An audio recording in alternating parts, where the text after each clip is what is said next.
Welcome to the show Brain Rot, What Our Screens Are Doing to Our Minds, a special series from the New Books Network. Here are your hosts, Dr. Karen Messina and Dr. Harry Gill. Hello, welcome to our podcast and YouTube channel, Brain Rot, What Our Screens Are Doing to Our Minds. My name is Dr. Karen Messina. I'm a psychologist, psychoanalyst, author, and a New Books Network host.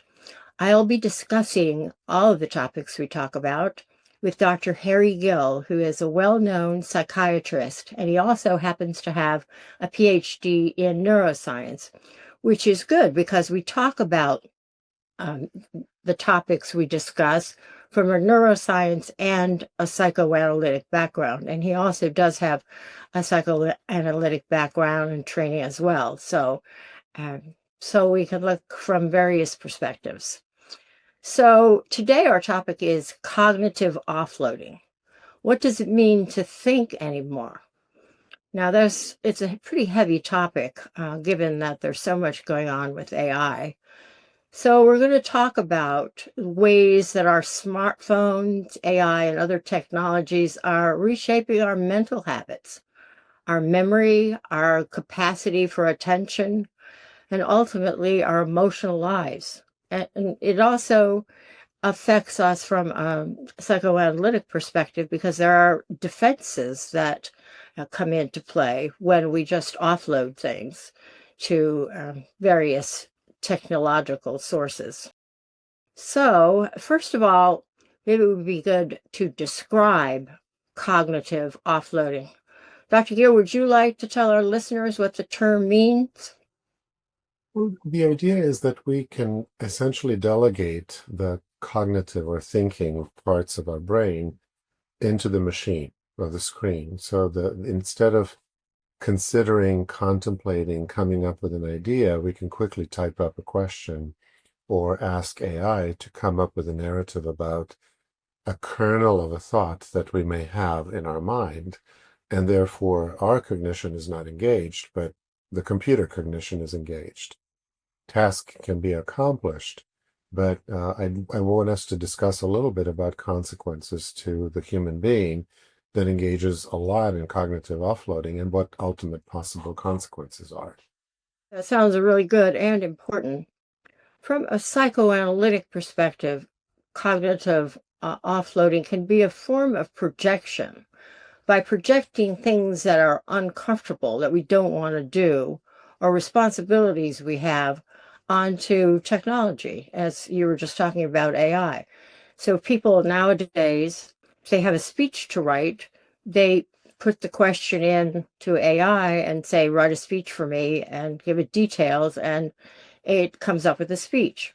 So is that okay to do? Well, I mean, I'm not talking about an ethical perspective. I'm talking about what is it doing to the person's mind? If you do something like that once or twice, probably not too much. But if you do it constantly, it has to have an effect on one's mind. Because if we don't think, if we don't process information ourselves and leave it to technology to do, then we're losing something. One thing that Freud said, going way, way back, is that a memory is part of who we are. It's part of our identity. So if our memories are not what they could be or not what they used to be, then our identity is affected. To expand that, I'm racking my brain to remember who said that my memories are who I am. That in fact, the totality of our personal experiences consists of our memories. And I'm going to talk a little bit from neuroscience perspective to make a distinction between memory, thought, and learning as three different concepts. Interesting effects on memory, which are formed and start from birth and infancy. They're novel experiences that we see something, learn what it is, or figure out what is it for, and we slowly develop a scaffolding for new memories to be put into place. So an experience, an object, that this is a pen, this is a computer, this is a keyboard, all of that had to be learned. which means a memory trace was created that we can very quickly identify what a keyboard, what a pencil, what parts of our life are. Those are stored in the temporal lobes, and we know actually the places where they enter our mind, if you will, and brain, or where we find them through hippocampus. And most people now know that part of dementia progression is plaques that affect hippocampus, therefore we can't access memories. And from the perspective of dementia, we are also familiar with the concept that the person is no longer the person we knew because they have no longer access to their memories, which means that the ability to learn and to store memories is an incredibly important aspect of personality development and identity formation. As you said in our conversation, if you make a list and put it on paper, you don't have to remember something. We increasingly don't have to remember things. An interesting fact, I think I looked up 3 or 4 times how old Anderson Cooper is. I'm an incredibly vain person, so I compare my age to everybody I see. And if I didn't have the computer that would answer that question in 3 seconds, I would probably look at it once, commit it to memory, and I would remember it. But I definitely don't need to remember it because I can very easily look it up. And while looking it up is a fascinating process that made the entire library of the world forever available to us, there is a cost in our willingness to learn, which means there's a detriment to our memories, our ability to remember things. To add to the complexity, there's this eternal question in neuroscience: what is a thought? How do we come up with an idea? What is intention when we say we intend to do something? And in fact, I was personally so fascinated in this topic that my PhD is around question, what is thought? It was more narrowly represented in how do we internally manipulate images? And there's this interesting phenomena that brain essentially represents internally what we see externally. So my PhD is in mental rotation of objects. So you can close your eyes and imagine, this computer rotating. And there's a relatively reasonable representation of that computer actually rotating as an image in a 3-dimensional space. It turns out most likely it happens in parietal lobe, but what really fascinated me is how analog our brains are. So if we imagine a little object moving, it happens quickly. If we imagine a big object moving, it happens more slowly. It's as if the brain knows that something is big, unwieldy, and heavy, and it's turning it around in a similar representation as if it was doing it outside in real space. So we clearly have a kind of a work desk in neuroscience terms in which our thinking happens and in which our ability to hold data, manipulate ideas and concepts in our head and come up with resolution. And some people have big work desks and they can, like Einstein, develop really big theories with really complicated things. And some of us have really small work desks. So the question is, and there is no good research on this topic, is how much our work desk has shrunk, because we don't really have to hold big set of data because we engage in cognitive offloading. So why bother? Think about your paper that you have to write for the high school report when you can ask the machine to do it for you, or you can sit with 2 screens and get data from one place and put it in another place. Yeah. So the concept of how it affects our learning, less need to develop memories. So learning is much less of an effortful process. And you're really exposed to kind of garbage in, garbage out phenomena where there's no trace in the brain. The consequence, from the perspective that you mentioned, we are our memories, is really pretty fundamental. In addition, the networks that are engaged in looking at the new idea, comparing it to your memories, thinking about potential outcomes, these are very complicated networks where the frontal lobe is manipulating the work desk, which is in the parietal lobe, memories which are in the hippocampus, visual cortex and imagining how things are and visualizing them, in this virtual space. And if those are not practiced, they deteriorate with time. So I think I mentioned in one of these episodes, my favorite moment with my kids is when they say, "Oh, I'm so bored." My response is usually, "That's wonderful. Now it's time for you to think Yeah. inside your own mind." So, Well, that brings to my mind an important term that's often associated with cognitive offloading, which is metacognition. Just generally, and I know you know a lot about it, but generally speaking, I think it's being self-aware, thinking about our thinking, understanding, how we learn, plan, monitor, evaluate cognitive strategies. If we offload this to some sort of digital device, then a lot is lost. very important topic, particularly today. Um, in the immediate, if we don't create space to think about something, brain will accept any data point as real and will internalize it as real. And metacognition involves looking at a data point, spending some time and thinking about that data point. How does it fit our worldview? How do we react to it? How does this affect us? And it's sort of fascinating from neuroscience perspective to look at the changes in media, the changes in which information is disseminated, and changes in which data are digested, the certainty with which speculation is being served, the speculative data points that are presented as reality that is accomplished and done. And people react to it with tremendous anxiety, with tremendous fear. And I think if we stop and just contemplate a little bit about what's really going on and think about effects on us personally, we would have ability to modulate our emotional responses. And particularly in these volatile times when one side creates one kind of reality and the other side creates a different kind of reality, and we don't take time to engage in metacognition, to really compare all the data, think about our personal lives, think about global situation, we react. And we react always as human beings with anxiety, with fear, and with paranoia. Well, I think this might be a good time to bring in, to flip this over, metacognition over, and think about AI chatbots and what they do for people and why.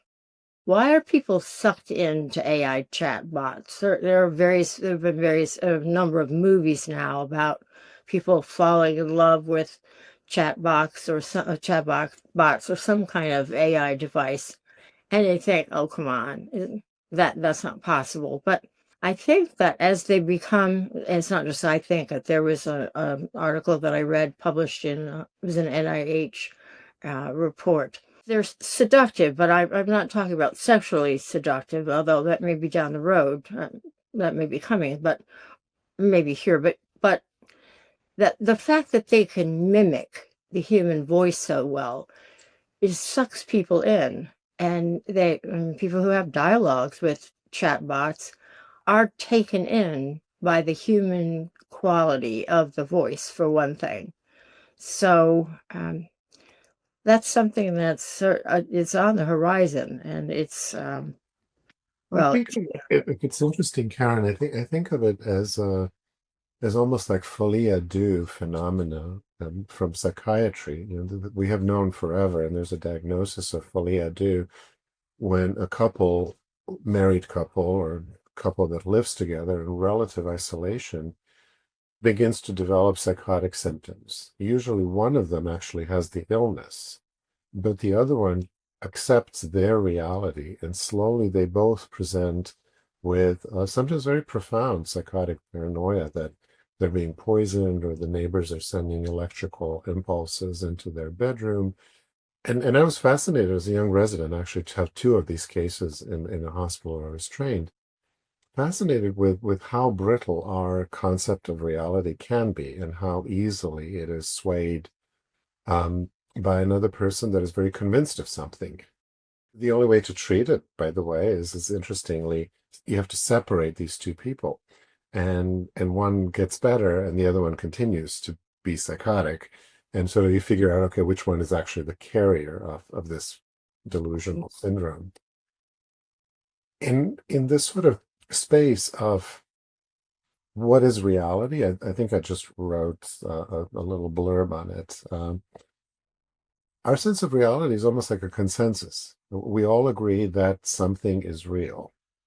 Mhm. And if it's pleasurable, like a chatbot saying things that are pleasurable, and it looks just real enough and sounds real enough, it increasingly becomes real in the person's life. So it's sort of a form of a psychotic experience, if you will. Something that is not real now becomes real. The frightening aspects of it is that the emotional engagement becomes central to the person's life. I looked at some of these stories, and the centrality of a relationship that is highly pleasurable is sucking the person in the direction of spending time in the space that is not real, that is entirely imagined, and that doesn't give much back other than the pleasurable responses that the person wants to hear. Yeah. And for my philosophy of life, the only thing we really have is time. So these sort of time drains that are, or time traps that are presented to us are really, really dangerous. I agree. While you were talking about this psychotic person with somebody who's not psychotic to start with and how they can become that way, but if you separate them, then the healthy person can recover, whereas the psychotic person continues to be psychotic, reminds me of what happens with cult leaders. Everybody who joins a cult isn't psychotic to start with, Yeah, but, well, I'm assuming they're not, but they certainly can go down that road. For example, there's the age-old story of Jim Jones yeah. and Jonestown and how these people drank the Kool-Aid, a very well-known phrase. But more than that, they had their children drink the Kool-Aid. Now, you have to be pretty delusional to have your child drink something you know that will kill the child. Mhm. So, Yeah, and not to be overly dramatic, uh, I watch all sources of news all the time because my patients come in distress over everything that's happening in the world. So I feel because they come from all different political persuasions and all different socioeconomic statuses, I need to be informed of what is happening from their perspective, what is happening from other perspective, what's happening from my perspective, doing my very best to parse what's real and what isn't.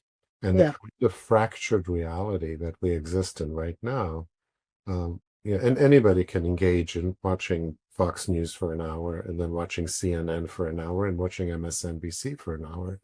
And in many ways, those are three totally different realities yeah, looking at exactly the same thing, which is exactly. socioeconomic political space that we live in. So either somebody's crazy or they're all crazy, or they all want us to believe what their reality is for Yeah, says that they understand better than we do. yes. Yeah. I'm That's a very very, I'm very biased. Karen knows I grew up in socialist country under President Tito, so we're sort of born into slight paranoia about the media outlets and how we're informed or not informed. So from that perspective, manipulation of reality is something that I grew up with and I'm very sensitive to. Yes, I think, as I recall, you listened with your father to a wave radio, Yeah, correct? For yeah. information. Short-term radio every evening, BBC News, World News, to hear sort of what other side says is going on in the world. So the reality, the bottom line, you're getting out of politics, reality and how we experience it and what's real is very tenuous, but it can lead us into very dangerous disagreements and conflicts and inability to communicate. As Yeah. cognitive offloading happens, and we're no longer thinking, we're just accepting that the computer says if you are against something, then I'm against you very quickly without having a dialogue about why are you against something and why am I against that idea and learning from each other. One thing I'd like to go back to is what happens when people take in too much information from AI and become too dependent on it. And in the NIH article that I referred to earlier, there's something called, and it can get a little bit, well, there could be too many acronyms, so I'll say the words, not the initials, but artificial intelligence chatbot induced cognitive atrophy. And of course, you know so much about what happens to the brain when we offload too much to digital devices. Where does that leave us? And do we have a responsibility to try to mitigate this as much as possible? So what about part A?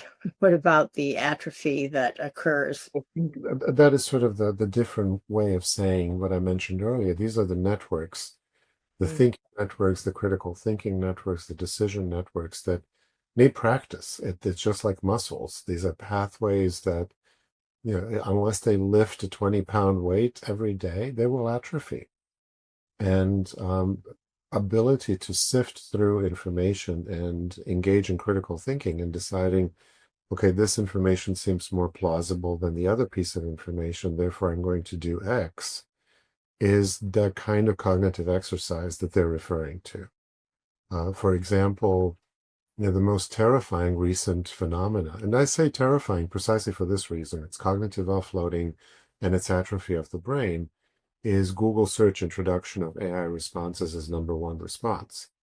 So Google, theoretically, I think it's 80 or 90% of the searches in the world take place through Google search. And the first response is AI response, which compiles everything that AI was able to find.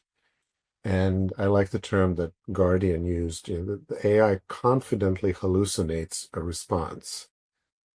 Because if there's a lot of data on the topic, then responses may be reasonable, but they are still not tested in a critical way that we need to test them by looking at different sources of information and deciding on our own what the validity of the responses are. I have an esoteric hobby, which is analog turntables and vinyl records, and so I have a really ridiculously deep knowledge about all technology. And once I asked Google about the difference between one cartridge and the other, and the response was so nonsensical. It had nothing to do with anything, but it sounded very, very real and very confident. And I was wondering, it was the first moment of like, wow, this is fascinating. It can respond with something that has no resemblance to reality, has nothing to do with the question, but it's very compelling as an answer because it's written very eloquently. And the same thing happens if you ask about medication side effects. If as a psychiatrist, you know, people look at my recommendations through Google, so I constantly have to field concerns and reasonable questions. But if you type a search on medication side effect, it's a non-critical compendium of data that you just accept as real because we're all time pressed and nobody wants to be bothered to go through 15 links when supposedly AI has done it for us. And therefore, Google has the power to create new reality now. Absolutely. So you may or may not know that I'm writing a book about projective identification and AI and how AI could be, well, there could be more equity in AI if one studies projective identification. But through the process of writing this book, some of the research that I've been doing is on one particular AI, and I've asked it questions, and sometimes it will tell me, or like make a reference list, and sometimes it won't. So I push it and ask it why it does it sometimes, and sometimes I do get a bit pushy. And it finally said one day wrote that it made it up. And I said, in response, are you saying that you lie? And it said, yes, under pressure, I just make things up. So I thought that was really interesting. So I looked into this more, and there's interesting or terrifying? both. For the book purpose, it was for the purposes of my research, I thought it was interesting. As a person on Earth, it's terrifying. So, in doing more research, I came up with this, or I discovered this term AI scheming. And it actually does, if it doesn't want to answer something, it schemes to get around answering it. AI scheming can be mitigated. It's going to be pretty hard to, well, to trust it 100%, because if it's going around people with some sort of intention, and that gets into a whole other discussion, but it's that's pretty frightening. The interesting sort of literal example of the price of cognitive offloading and the atrophy of cognitive machinery, um, I found actually in the history. I like Antiques Roadshow, so I watch it every so often, and it is amazing how often you hear when they look at an object, a piece of porcelain or a piece of bronze or something, where the person will say, "We no longer know how to do this." When it said, "We no longer know how to do this," that knowledge and ability and skill has been lost in the process of actually doing it, and the tradesman knowing how to do something technically. The technology came in, took over making pots or wood sticks or whatever, and we forgot how to do things. Yeah. And the danger here, if we do too much cognitive offloading, which I work with kids and they do a tremendous amount of cognitive offloading with open book exams and how they write papers. I mean, they without Google, I don't think they would be able to write a paper. So it feels like there's nothing in here. It's all over there. And we're the intermediary that sort of is putting it together in a very rudimentary fashion. So what is the price 100 years from now in terms of just human, on average, skill set and ability to create? Is AI the end of human creativity as we know it? Mm. Or not? That's the complicated question, I think. Right. That reminds me of a discussion we had on this council I'm on. It's the Council of it's CAI, Council on Artificial Intelligence. This is part of the American Psychoanalytic Association. And one of the members was talking about her students. She's a college professor. She said one of the frightening and sad things is that kids, I'm calling them kids, undergraduates, will use AI, and the sad part is that they're not learning to think anymore. So apart, take out the ethical part, and say they're able to use it for research or something, or they're not doing anything against the rules. They're still not thinking. Mhm. No. So it's not the same. You can get research from AI, but it's different than having research. From neuroscience perspective, what they're doing is more reacting and assembling. It's like a robot that decides, I'll pick it up from here, I'll put it here in a particular way. Yeah. Thinking is a process that really requires internal database, internal emotional experiences, internal sets of memories and experiences that you play with. You throw them up in the air, and the idea occurs. Yeah. And as we talk, I'm deploying right now all of the memories of a whole bunch of books and articles and stuff that I read in graduate school, which was pre-computer. Had to read it, had to remember it, had to commit it to memory. So, but it's a reference database inside my head. While we're talking, I don't have to stop every 2 minutes to check and reference Google because it lives Right. in my head. Yeah, that reminds me of many sleepless nights trying to finish a paper and wanting to pull my hair out. But then either in the morning or the next day, there's an aha moment, and it comes together. It came together. Mm-hmm. Yeah, the emotional, the ability to engage emotional responses to material. We learn sometimes in literature classes to write a paper about Hamlet and how you read Hamlet. You can certainly do it in 5 minutes with use of AI and computer and never read Hamlet.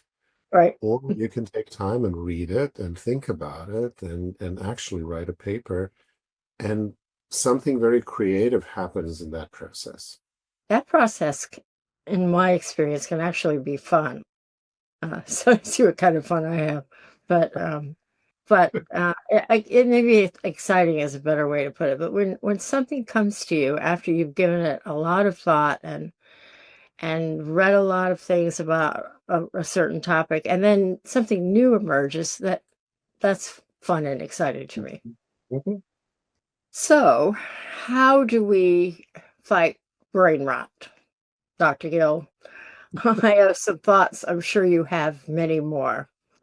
I think that this sounds probably old-fashioned, but immerse yourself in reading. If people don't read books, read a magazine article from the beginning to the end. It's something, but it's one of the best ways to focus, uh, to be imaginative, because it takes you to your own experiences when you read an article or a book. Book, I guess, is preferable, but I think it improves overall brain health. Absolutely. There's exactly going to be my answer as well. You create your own database and engage in critical thinking. Um, One of the examples, if people don't read books anymore, and just the reality, or if they read something, it's very light while they're killing time, so to speak. So book reading is a lost art. But um, one recommendation that I do have that's simple. Consuming news is an interesting exercise. If you consume news on a regular web browser, even if you're reading New York Times, you're not getting a full sense of everything that's going on. And it's sort of interesting what a different experience it is to read Guardian or New York Times. Um, I guess I'm declaring what I read mostly. When you read it on the computer, or if you even read it just as a PDF representation, which is how I read them because I hate paper. You can get New York Times subscription as a PDF representation. It's fascinating what a different experience it is to see all these different pages where somebody has thought about these news articles, had decided how much they want to put in there. You can react to the articles in a very different way than series of links that, unless you click on them, you just get a tiny little piece of data point. And that little tiny data point is registered in your mind as a totality of the story versus seeing the totality of the story. Fundamental principle of neuroscience is that brain is not a digital machine. It's not a computer. It's an analog machine. If we hear sound, the sound representation comes in. If we see colors, they come in. If we have ideas, we're playing with those things in our head. It's not a computer. So play with it. Don't play with a Right. computer. Play with your brain. That's a very good idea. And along that same line, I think it's also a good idea. I have to practice what I preach, but multitask less. It's important to focus on one thing and not look at your phone, look at the messages, then check something else, get your computer out, uh, and do three And, other. and the notion of distractibility that leads to interruption and cognitive offloading. This is not a plug, but as a neuroscientist, I finally had the strength to leave the Apple sphere, and I got a phone that closes. And the phenomena of the phone being closed and the notification being a very subtle chirp that you can barely hear, the kind of effect in which the brain does not, like on an iPhone where it goes ping and you immediately have to see what's going on, the ability to put this away and kind of do its thing, and I can visit it when I want to visit it, has been tremendous and almost immediate. It's just simply amazing. Or the Yeah, effort to open this and to start the thing is enough to say, I'll check something later. It's fine. I'm not going to be opening the thing. So the addictiveness and the machine is leading us into utilization and use of our time on the machine. And the fight continues. We have to own our time. right. From the same NIH article, there were some things people can do.